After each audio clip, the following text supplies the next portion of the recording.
Hello and welcome to the Guitarist Reviews, where I have literally just walked through the door having seen Harry Potter and the Deathly Hallows Part 2. Basically, I don't really have a script for this, and I can't put video clips or anything like that in, so it's just going to be more of a free-form ramble and rant on what I thought of the movie, what I liked about it, what I didn't like about it, and why I think you should probably see it. So, the burning question straight off is this movie worth watching? And really there's two ways to answer this. The first is, are you looking for an utterly faithful adaptation of the books? Because it's certainly not that. However, if you've stuck with the series so far, then just go and see it. Because come on, you've come so close. And especially if you've been reading the books as long as I have, you've stuck with this thing 15 years now. You deserve to see it to the end. Really, the film has several major problems, and they kind of come back to all the other problems I've been talking about for all the other movies. Whenever they change things from the book, what was building up to be a really good scene usually just becomes utterly rubbish, and this is noticeable every single time. Every time I watched the scene I was thinking, this is a lot like the book, and it's awesome. And then the second that something that wasn't like the book happened, I suddenly went, this is not like the book, and it's really, really pointless. It's a problem that the movies have really had so far, but this one makes it especially obvious because the scenes where they're just direct, faithful adaptations from the books are truly stupendous. I mean, really, if this movie had not had the stupid screenwriter wants to put these scenes in, director wants to put these scenes in, if it had just been a straight adaptation of J.K. Rowling's books, this could well be one of the contenders for greatest fantasy film ever. But the problem is that the bits they changed and the bits they took out and the bits they added are so utterly pointless that they just drag the film right down. I mean, there were several moments where right in the middle of what was supposed to be a big climactic moment, I literally was trying to hold in laughter while I was in the theatre. By the way, there are going to, of course, be incredibly major spoilers here for the end of the series. So, scenes like when Voldemort's Horcruxes get destroyed, one of the effects that they use a lot is to have a big image of Voldemort's face on some sort of CGI thing, so sort of like a smoky, fiery background thing, flying towards the heroes. And of course, anyone who's seen The Mummy and The Mummy Returns will not be seeing this and thinking, oh my god, scary, smoky Voldemort like in The Philosopher's Stone. They'll be remembering Imhotep doing his ridiculous water controlling manoeuvre. And that's the problem, is that they've ripped off a movie and they ripped off the worst part of that movie. And speaking of ripping things off, this movie plagiarises so heavily from The Lord of the Rings, I'm surprised that Peter Jackson doesn't just sue them. I mean, you have the music, the framing of the shots, the trolls no longer look like they did in the first movie, the colour, the dress, the size, the build, they look exactly like the cave troll from Lord of the Rings. Other scenes, some of the slow motion effects, the way that they're used mimics Lord of the Rings. I mean, it just, for a movie that pretty much until the sixth movie it had such a definite identity of its own, to suddenly just become this Lord of the Rings. I mean, there's a moment when I actually had to I got shushed in the cinema because it happens. That Hogwarts is all sealed off and defended, and all the Death Eaters are gathered outside, and Voldemort walks to the front, and I just said out loud in the theatre, Theoden King stands alone, because it literally reminded me of that scene from Lord of the Rings so much I couldn't not comment. I mean, other examples, when Harry sees Dumbledore at the end, it could not be a more Dumbledore the Grey, I am Dumbledore the White moment. He is pretty much Ian McKellen as Gandalf the White in the final scene.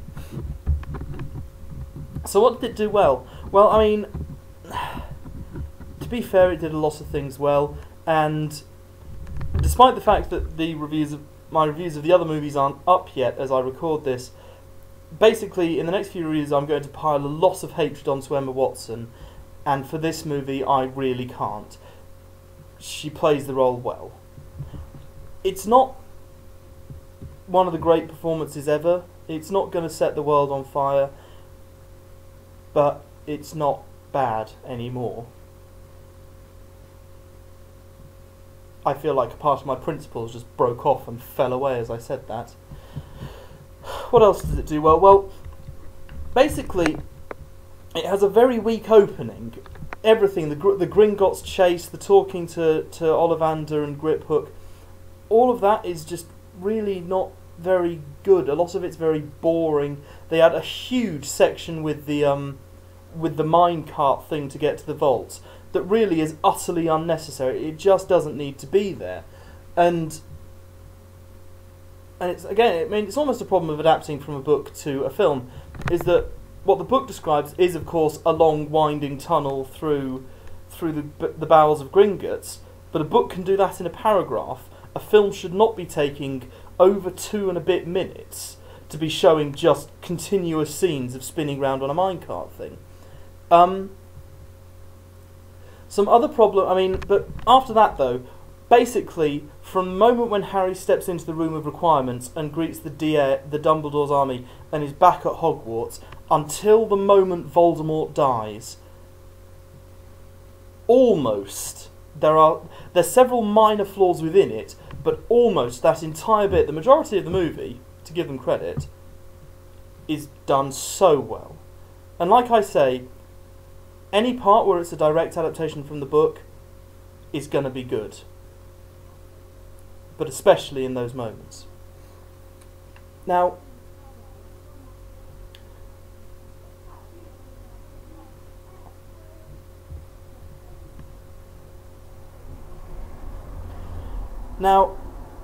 as well as that, there's the bits that it got wrong then.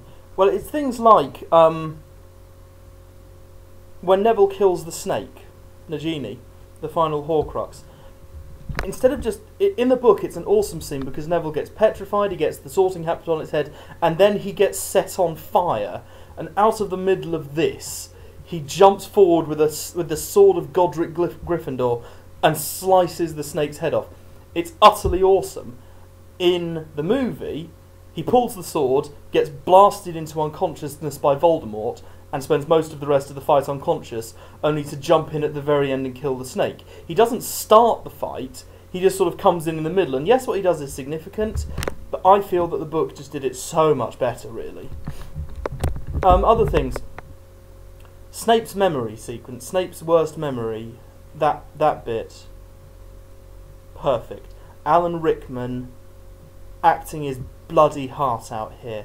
I have never seen Alan Rickman, and I'll concede that I haven't seen every Alan Rickman film, but I've seen a fair few. I have never seen Alan Rickman act this well. His grief when he finds out that Lily Potter has died, again, I know that I said this earlier, but spoiler alert really for the whole of this thing. His grief when he finds out that Lily Potter, who he loves, has died, it's perfect, really. What else? Well, again, there's just a lot of bits. I mean, really, the Dementors look ridiculous now. That's one thing. The whole scene with Bellatrix, where Hermione polyjuice potions herself to look like Bellatrix, it's nowhere near as tense as it is in the book. I mean, I said that the Gringotts sequence was the weaker part, and it really is. I mean, really, really weak. And there are also parts where this movie just seems really mean-spirited, actually. I mean, there's a scene where it shows Voldemort, after the Gringotts break-in, has just basically killed everyone in Gringotts, including Griphook and all of the dwarves working there, all the goblins working there. It's really, really horrible. And this is the problem, really, with all villains, is when you try and depict them as doing something evil, you have to be careful not to go too far. Because basically, Voldemort, after the Gringotts scene, is into sort of cartoon supervillainy. He's not a credible threat, he's the Cobra Commander.